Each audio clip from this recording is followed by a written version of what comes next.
In the mysterious world of death row, Paul Edgecomb encounters John Coffey, a giant with angelic abilities. Misjudged as a murderer, Coffey's miraculous healing powers unravel, exposing the true malevolence of Wild Bill Wharton. John Coffey, a guy no one has ever seen before, appears in the movie's opening scene. Percy Wetmore, a prison guard, brashly announced that the death row convict had come when he initially arrived at the facility. Paul Edgecomb, the warden, was quite tense and stepped in right away. John Coffey seemed extremely disturbed.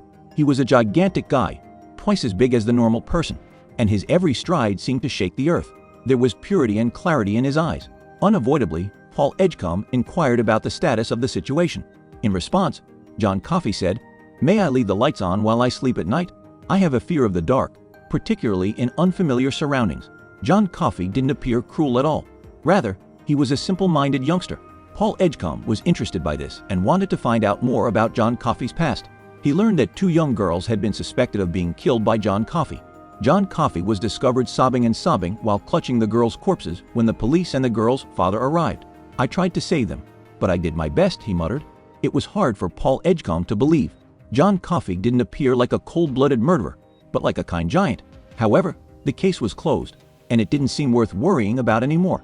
A notification to pick up a prisoner from the hospital was given to the guards the next day. This prisoner was often drooling, seemed to be mentally impaired, and would not respond to summons. He had to be dressed by the guards before being sent to the jail. They were shocked to see that the prisoner grinned and attacked the guards as soon as they unlocked the cell door. Paul Edgecomb tried to assist a guard who was being strangled by handcuffs, but Wild Bill Wharton kicked him in the crotch instead. Luckily, Wild Bill Wharton was attacked from behind by another guard who arrived in time to subdue him. Paul Edgecomb, unable to take any more, fell to the ground as the throng dispersed.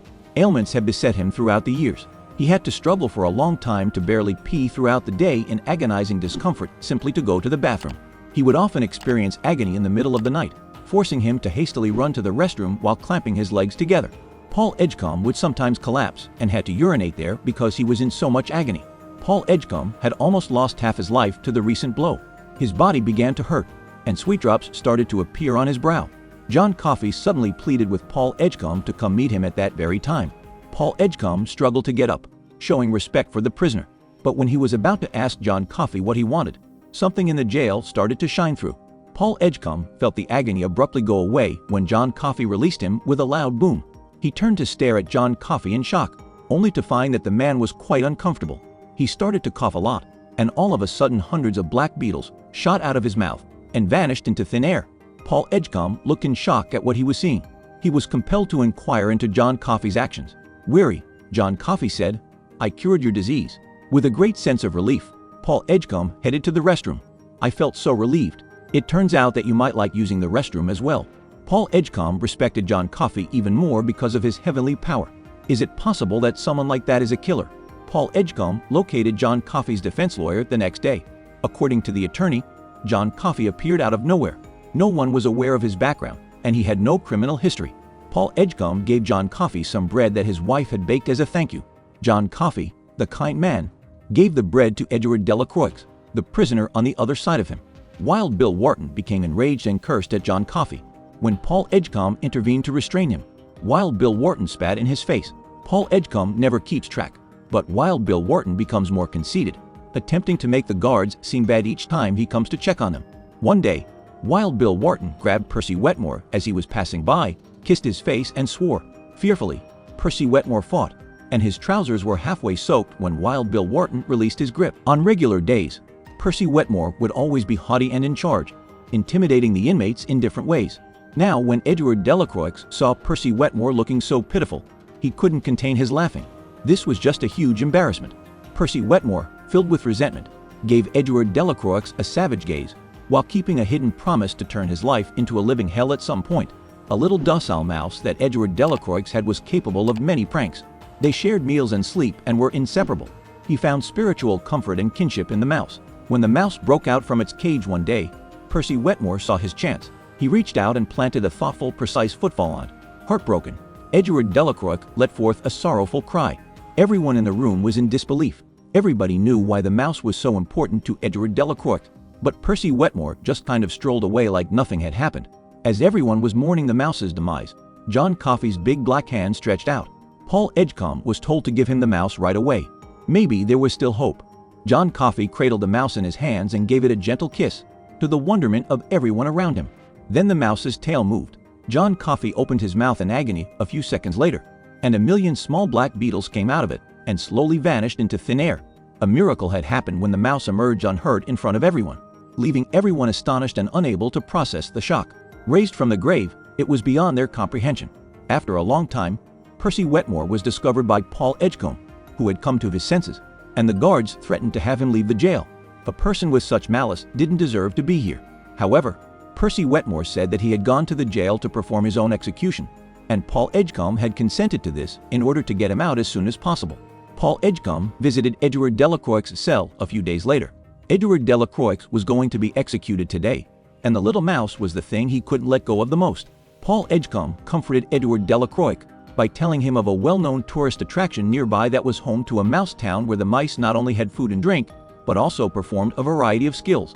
At this, Edouard Delacroix grinned broadly.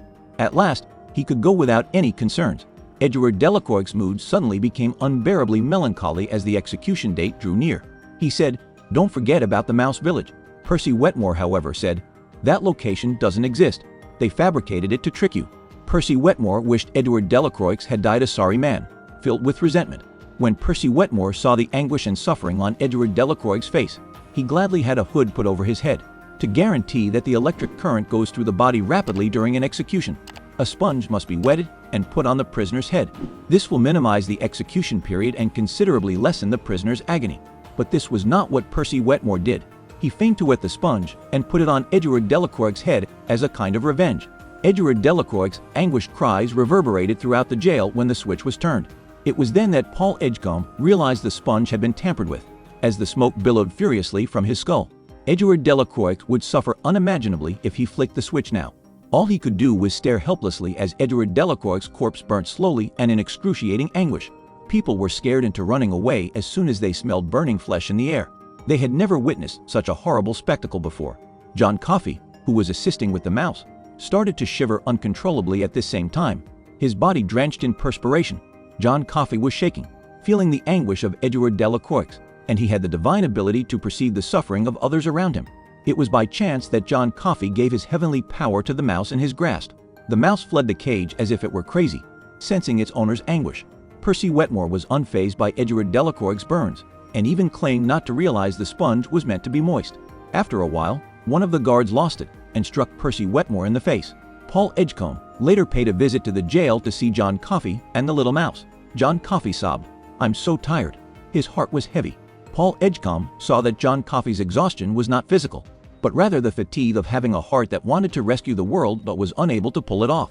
Paul Edgecomb and his wife went to a friend's home on a day off. Paul Edgecomb was devastated to hear that his friend's wife had brain cancer and was not expected to live long. Once back home, he tossed and turned as a daring notion began to take shape in his head. He wanted John Coffey to use his angelic abilities to rescue his friend's wife. Paul Edgecomb gathered his fellow guards the next evening and started formulating an escape plan.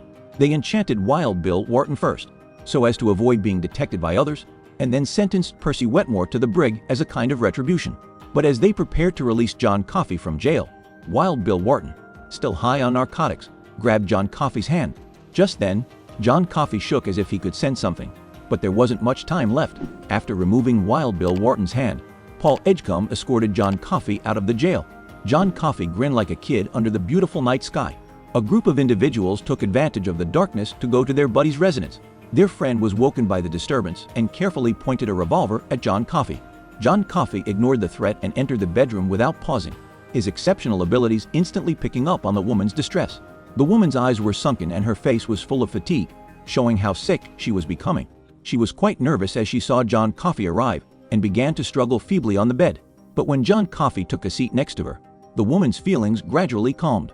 The room's light bulbs became extraordinarily bright as John Coffey kissed her, and the downstairs pendulum clock ceased to tick. There was another miracle. The lady felt instantaneously more alive, as if she had been born again. Even the unpleasant recollections of her sickness vanished completely. Their acquaintance was so happy that he started crying and gave his wife a hard hug. But John Coffey suffered as a result of this recovery. Rather of shaking off the black bugs as he always did, he fell to the ground and started coughing violently. It was then that the lady saw John Coffey. All of a sudden, she felt as if she knew this person. Tears welling up in her eyes, she removed her necklace and wrapped it around John Coffey's neck, praying for protection. John Coffey was soon hauled back to the jail by the authorities. Paul Edgecomb promptly freed Percy Wetmore out of suspicion. With a sullen scowl, Percy Wetmore was planning his retaliation. When John Coffey suddenly seized Percy Wetmore by the neck, the guards hurried to stop him. But John Coffey's lips gaped open, and he spit every tiny black bug into Percy Wetmore's mouth. As soon as John Coffey let go of Percy Wetmore, he moved ahead without responding. After waking up, Wild Bill Wharton started verbally abusing Percy Wetmore as soon as he noticed him walking by. This time, however, Percy Wetmore pulled his sidearm and began firing indiscriminately at Wild Bill Wharton instead of soaking himself. The rapid action took the guards by surprise, and they found it difficult to step in. Wild Bill Wharton was dead by the time they wrestled the pistol from Percy Wetmore's grasp. Percy Wetmore was pinned down by the guards, his stomach churning as several black beetles came out of his mouth. Paul Edgecomb couldn't figure out why John Coffey, the good-hearted angel, would act in this way. John Coffey declared, "I disciplined them. I saw their actions." John Coffey gave Paul Edgecomb access to his supernatural gift, the capacity to feel other people's suffering. Without getting Paul Edgecomb's permission, Paul Edgecomb realized in an instant that the two little girls had died. John Coffey was not the murderer, as it proved out. Wild Bill Wharton was the true offender. It was already too late when John Coffey saw the girls suffering and came to the scene. All he could do was hold the girls in his grief, powerless. Paul Edgecomb was crying when he saw this recollection. John Coffey endured the world's screams of suffering because he possessed a compassionate heart. He was sent by heaven as an angel. However, the world now misinterpreted the angel. The two bright spots were that Percy Wetmore was sent to a mental health facility for his insane state, and Wild Bill Wharton was shot dead. The jail was back to how it used to be. Though the true perpetrator was no longer alive, Paul Edgecomb was aware that John Coffey was innocent. Even if he testified in court, the judge would not trust him in an unsupported case. Although Paul Edgecomb was very sorry, there was nothing he could do about it. He thus went to the jail to ask for John Coffey's release, but John Coffey refused. "I'm exhausted," he said. "I need resolution. I'm weary of living a nomadic existence, lonely as duckweed in the rain, without company, hearing and experiencing suffering all the time, and above all, I'm weary of the ugly face of mankind." Paul Edgecomb, helpless, could do nothing except accept John Coffey's decision and comply with all of his demands. According to John Coffey, all he wanted was to see the film Heaven. His desire came true, and John Coffey peered at the screen like an angel, his long-lost grin returning as the projector's light swept over his head. It was almost time for John Coffey to be executed. Each guard had a serious expression as they entered the jail dressed in full uniform. John Coffey, however, remained composed. With a grin, he promised everyone that he would be freed shortly. Upon entering the execution chamber, John Coffey's demeanor abruptly soured. "A lot of people here despise me," he remarked. "I'm aware of that. Try to sense how we feel," the guard added. "We're not against you." John Coffey sat on the electric chair quietly, his heart once again soothed by the guard's kindness. The guards, however, were crying. "If you have anything else to say," Paul Edgecomb inquired. "Please don't put the hood over my head," pleaded John Coffey. "I'm terrified of the night. Angels ought to dwell in the light." Paul Edgecomb concurred. Paul Edgecomb was unable to issue the instruction and remained still when it was time to turn on the power. He could not bear to kill the angel that God had sent to earth. However, he was helpless. Paul Edgecomb, with regret and hesitation in his eyes, walked forward to shake hands with John Coffey and bid him goodbye. That was when John Coffey got the discharge he had been waiting for. Paul Edgecomb and the other jail guards departed one by one after that. Many years later, while watching Heaven at the nursing home, Paul Edgecomb's memories suddenly came flooding back to him like a torrent, causing the old man to start crying. He then related this strange event to an old buddy, who was skeptical of such a strange narrative. Paul Edgecomb then drove him up the back mountain to a cottage tucked away in the forest. At Paul Edgecomb's summons, a gray-haired elderly mouse emerged from a cigar box on the floor and pushed open the door. The old buddy was surprised to learn that it was, in fact, the same mouse from years before. Paul Edgecomb and the mouse had their lives prolonged when John Coffey gave them access to his supernatural power. Paul Edgecomb considered this a blessing as it would enable him and the mouse to carry on God's miraculous works. However, it was also a kind of retribution, since he was the one who put John Coffey in the electric chair and put an end to God's miracle. Thus, the story finishes with him, a 108-year-old who seen many marvels in the world but could only watch as his children, friends, and family departed one by one.